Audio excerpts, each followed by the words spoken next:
Hi everyone, I'm Fazla Hameem from Speeching, and today I'm going to share with you PECS versus High-Tech AAC. So this is a continuation from my last week's video because I got many parents asking me about could you describe a bit about what is PECS, what is high-tech, how do I choose between these two? My therapist suggested to go with PECS, but I think I need to use high-tech because it's convenient for my child.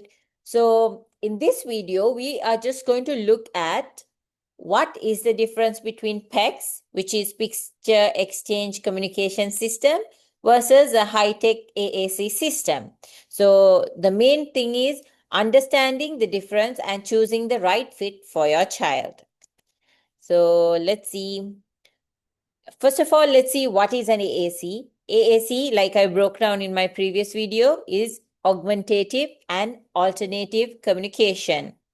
So AAC should be able to support individuals with limited or no verbal speech. There are two types we will explore today, which is PECS, which is a low-tech, and high-tech AAC devices such as TD Snap, Avaz, Proloquo to go. And let's look at what is PECS. PECS, which is Picture Exchange Communication System, was developed in 1985 for nonverbal children with autism. So this is based on exchanging pictures to communicate wants and needs. So they have structured in six phases. Physical exchange, where the child gives a card, gets what he needs, and that's how the communication goes. And then expanding spontaneity, picture discrimination, sentence structure, answering questions, commenting, and so on. And when it comes to high-tech AAC, these could be an electronic device or app that produce spoken output. So for example, like I told you in my previous video, TD Snap, Avaz, Proloquo to go, use this specific feature where you can pay and purchase these spoken output. And they also use symbols, text, or voice to create messages. And you can include dynamic display, custom vocabulary, and you can also, the TD Snap has the eye gaze feature. So PECS, let's look at the pros and cons.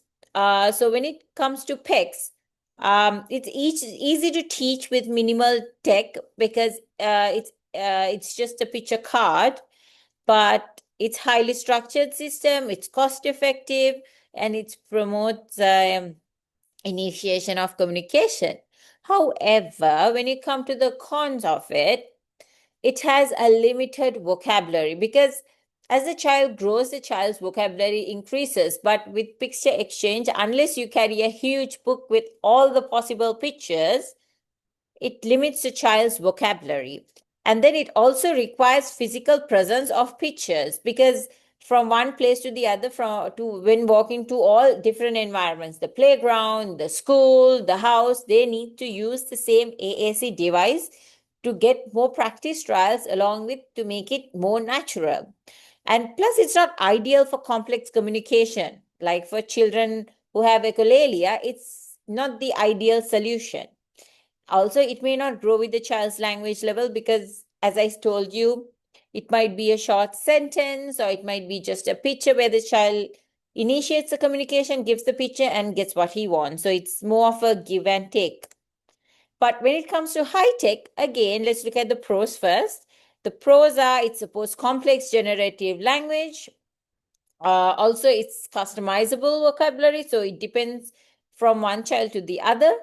Also, it has speech output increase independence, and it can grow with the user's language abilities because you can add more language into it according to the child's vocabulary. Also, if, for example, if you're going into a separate category like adjectives, you will have so much different varieties of adjectives in that. And when it comes to explanatory words, why questions, where questions, you will have plenty of options there.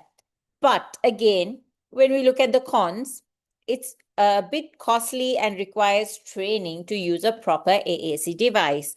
And device maintenance and charging, risk of over reliance on tech, and also may require motor or cognitive skills. And also sometimes you have to make the distinct difference between using the AAC device for AAC purposes and using it for leisurely purposes such as watching YouTube. So when to use PECS? So if we have an early communicator with no functional speech, this would be an ideal place to start. And children who benefit from structure and routine, you can use these pictures as visual schedules. Also, you can use it in the day-to-day life to give choices and ask questions with these limited cards.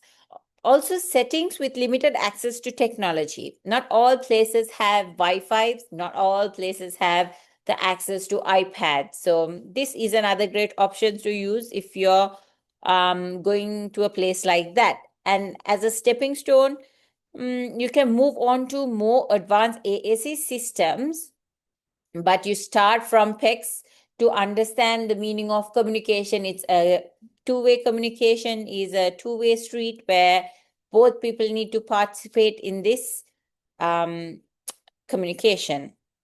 So when to use High-Tech AAC? Again, it depends on individuals who have motor skills to use a tablet or device, potential for complex communication, and needs for voice output.